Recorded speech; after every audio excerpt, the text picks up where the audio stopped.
महिला सुरक्षा पर अपनी ही सरकार पर सवाल उठाने वाले मंत्री को बर्खास्त कर दिया गया है।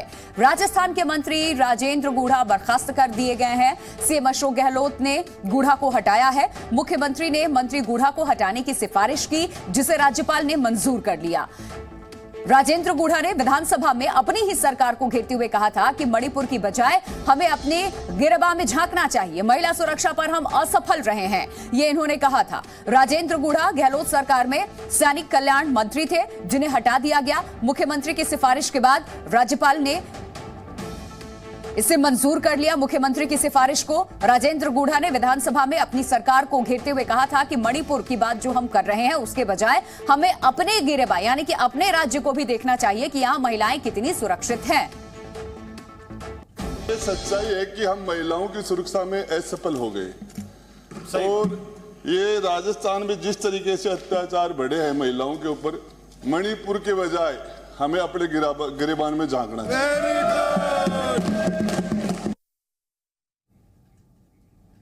तो ये बयान उन्होंने दिया था, जिसके बाद एक्शन हुआ है इन पर और बीजेपी ने गहलोत सरकार पर निशाना साधा। राजस्थान में महिला अत्याचार बढ़े, बीजेपी की तरफ से ये कहा गया। सवाल उठाने वालों के इस्तीफे लिए जा रहे हैं, बीजेपी ने ये कहा। राहुल के इशारे पर गुढ़ा का इस्तीफा, बीजेपी की तरफ से ये बड़ा बयान दिया गया है। सीएम गहलोत ने राजेंद्र गुढ़ा को हटा दिया। बीजेपी का रिएक्शन भी सामने आया है, वो भी सुनवाते हैं आपको।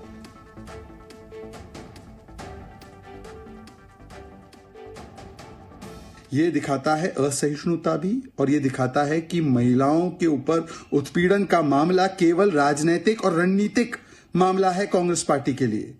ये केवल राजनीति करने का मुद्दा है। राजस्थान में जहां पर सचमुच में महिलाओं की स्थिति और उनकी सुरक्षा की स्थिति दयनीय है, वहां पर जो हकीकत बयान करता है उसको पार्टी किस प्रकार से पद से अलग कर देती है, ये राहुल गांधी और प्रियंका वाड्रा के इशारे पे किया गया है।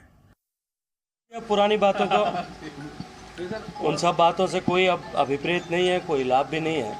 लेकिन आज जिस तरह के हालात राजस्थान में, मुख्यमंत्री के गृह जिले की विधायक को, महोदया को ये कहना पड़ता है कि मैं भी सुरक्षित नहीं हूँ।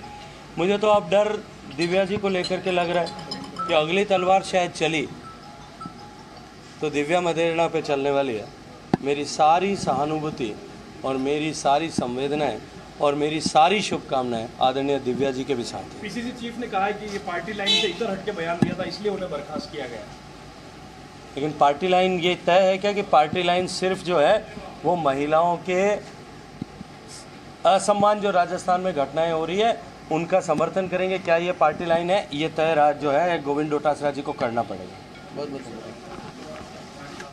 और इस खबर पे हमारे साथ हमारे सहयोगी शशि मोहन जुड़ चुके हैं। शशि, जिस तरीके से गुढ़ा को बर्खास्त करने की सिफारिश मुख्यमंत्री की तरफ से की गई, राज्यपाल ने इसे मंजूर कर लिया।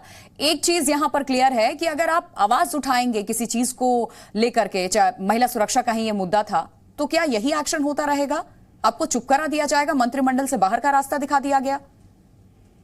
देखिए, राजेंद्र गुढ़ा पर सख्त एक्शन लिया गया है और ये अशोक गहलोत जो मुख्यमंत्री हैं उनके इस कार्यकाल में दूसरा मौका है जब मंत्रियों को बर्खास्त किया गया है। इससे पहले सचिन पायलट, रमेश मीणा, विश्वेंद्र सिंह जो थे उनको बर्खास्त किया गया था। लेकिन जहां तक राजेंद्र गुढ़ा को बर्खास्त करने की बात है, आज की विधानसभा की कार्रवाई की बात तो आखिरी कील थी। इससे पहले जो हमें पता लगा, प्रदेश प्रभारी सुखजिंदर रंधावा से उनकी बातचीत हुई और उस बातचीत में राजेंद्र गुढ़ा ने प्रभारी को आईना दिखाने की कोशिश की, प्रभारी को कई खामियां गिनाई उनकी, और उसके बाद से ही प्रदेश प्रभारी राजेंद्र गुढ़ा के रवैये को, उनके बर्ताव को लेकर के नाराज थे और ये नाराजगी सरकार के मुखिया तक पहुंचा दी गई थी।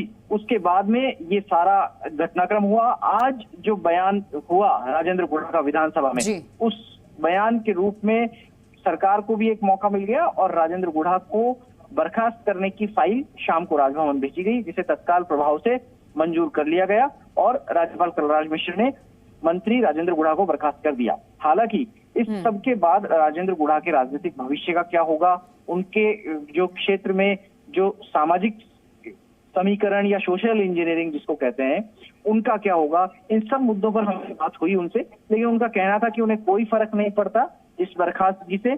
उनके पास मंत्रिमंडल में क्या विभाग थे, क्या नहीं थे, इन सब का आकलन आने वाले लेकिन समय पे बीजेपी किया को भी जाएगा। एक बड़ा मुद्दा मिल गया है कि अगर आपके मंत्री आपके लिए सवाल खड़े करते हैं तो बजाय उसके कि आप उस पर प्रकाश डालें, आप उन्हें बाहर का रास्ता दिखा देते हैं। शुक्रिया शशि। और इस बात पर मुहर सरकार ने अनायास ही लगा दी कि राजस्थान में महिलाओं के सम्मान की बात करने वाला व्यक्ति, न तो राजस्थान में महिलाएं सुरक्षित है और न महिलाओं के सम्मान के लिए आवाज उठाने वाला व्यक्ति या मंत्री इस सरकार में सुरक्षित है। आपको लगता है कि आज जो आवाज उठाई उसी का परिणाम है, क्योंकि इस प्रकार के विरोध देखिए निश्चित रूप से आज जो हुआ है, और मैं तो अभी मैंने आपसे के साथियों को कहा है कि मुझे लगता है कि डर लगता है कि अगली शायद तलवार उन विधायक महोदया पर चलने वाली है जिन्होंने अभी महिलाओं की सुरक्षित न होने का सत्य जो है वो मीडिया के सामने साहस। मंत्री का बर्खास्त होना, इसका मतलब सरकार जाना तय हो गया धीरे धीरे करके। अभी देखिए दिव्या मदेरणा पे भी ये कार्रवाई करने वाले हैं और भरत सिंह पे भी कार्रवाई करेंगे, कई विधायकों पे कार्रवाई करेंगे, क्योंकि गहलोत जी को ये पता हो गया कि हमारी सरकार जा रही है। जब मंत्री तभी बर्खास्त होते हैं जब सरकार धीरे धीरे जाना तय हो जाती है। जी न्यूज़।